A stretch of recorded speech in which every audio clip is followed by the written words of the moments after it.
dari kelompok 1 TIK yang beranggotakan saya Muhammad Ridha Hamzah dari Prodi Psikologi. Saya Zidan Arayan dari Prodi Teknik Industri. Saya Putri Dwi Rahmadani Effendi dari Program Studi Teknologi Pangan. Saya Witani saya dari Program Studi Farmasi. Saya Vina Salfadelia dari Program Studi Hukum Keluarga Islam. Saya Rahma Utami Putri dari Program Studi Manajemen. Kali ini kita akan bahas tentang peretasan yang dilakukan Bjorka terhadap data-data penduduk Indonesia.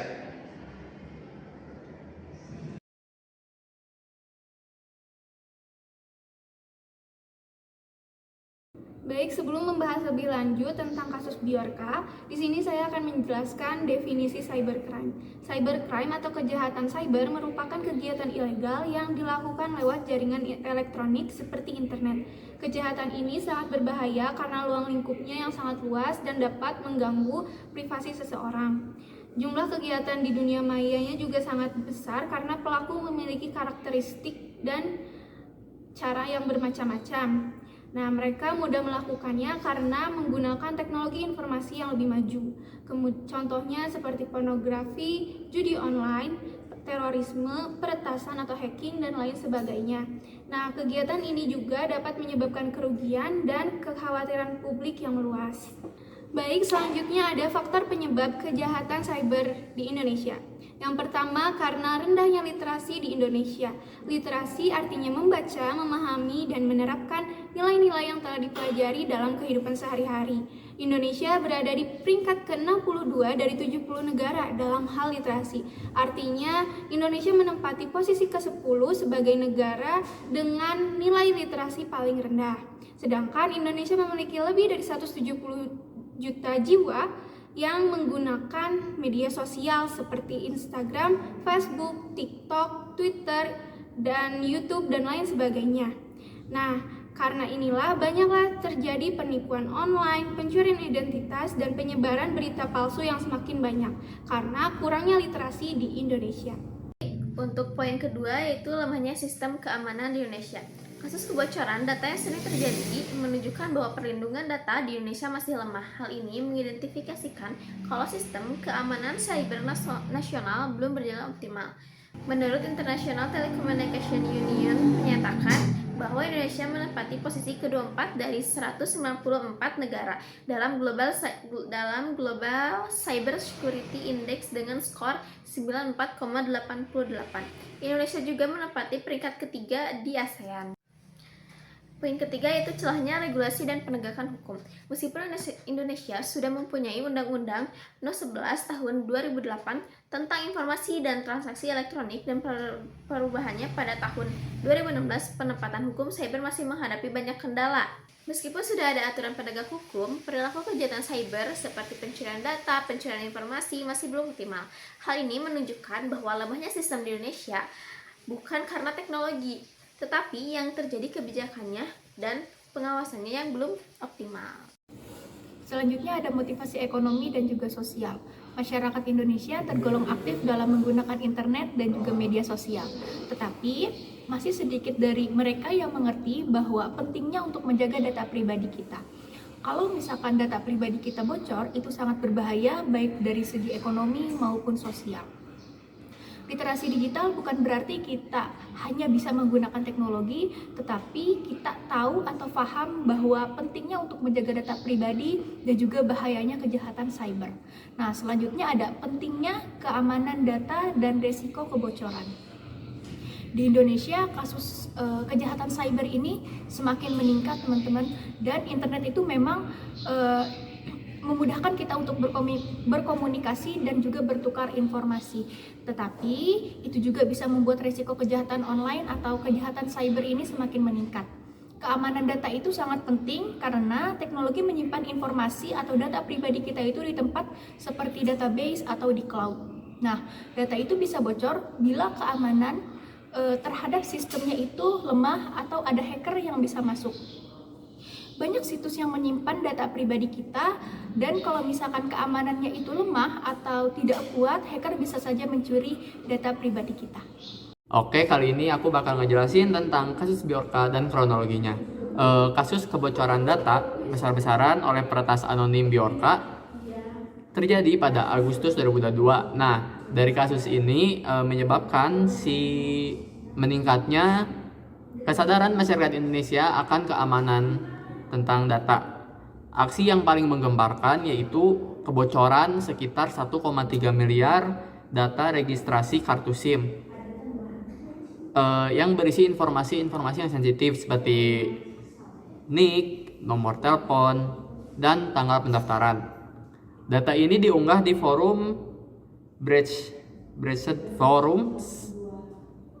Meskipun awalnya dibantah sama Kominfo,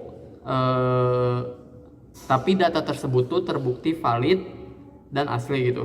Tindakan kejahatan siber semacam ini diatur dalam UU Telekomunikasi dan UU ITE.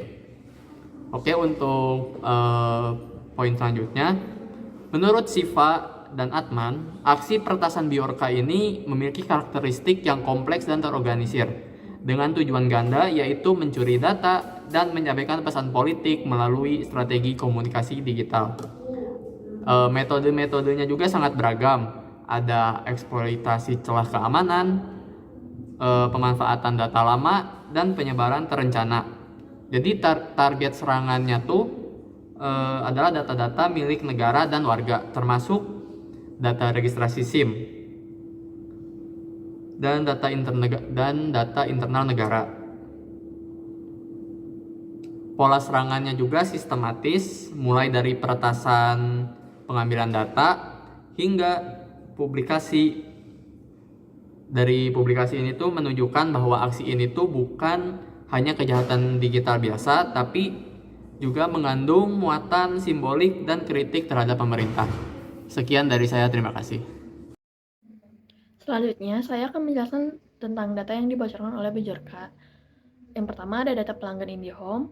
Bjorka mengaku mendapatkan sekitar 26 juta catatan pencarian pelanggan IndiHome, termasuk data pribadi seperti kata kunci, email, jenis kelamin, dan nomor identitas. Namun data ini dianggap belum valid karena Telkom hanya menyimpan ID pengguna, bukan email atau riwayat pencarian.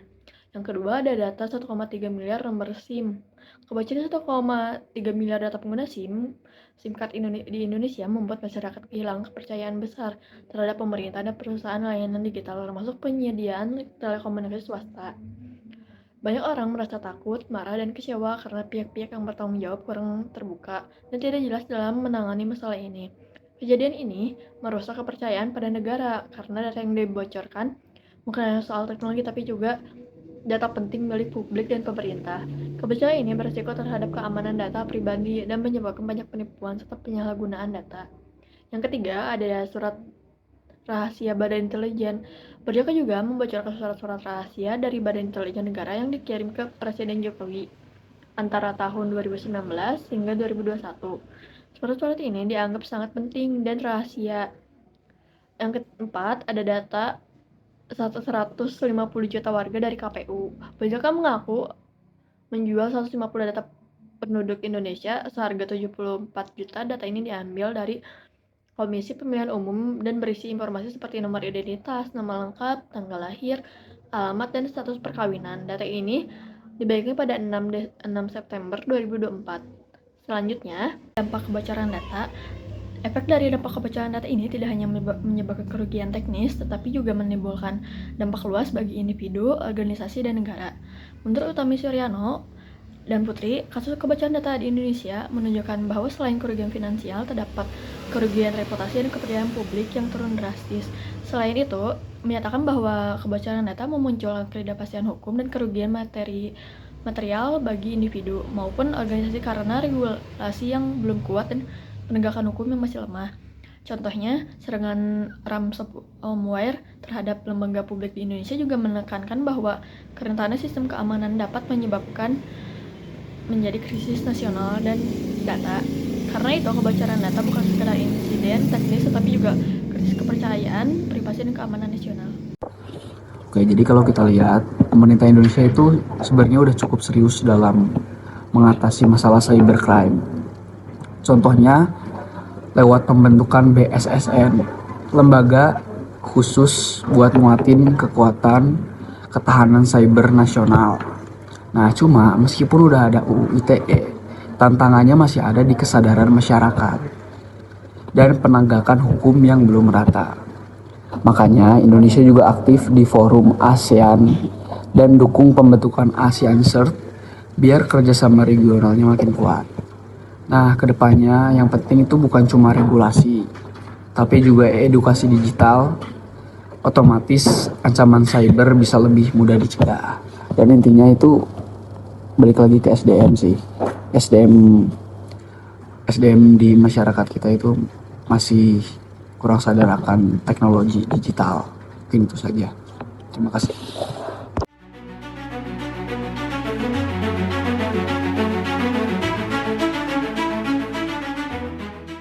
Sekian dari kelompok kami, maaf atas salah kata atau kekurangan pada materi kali ini.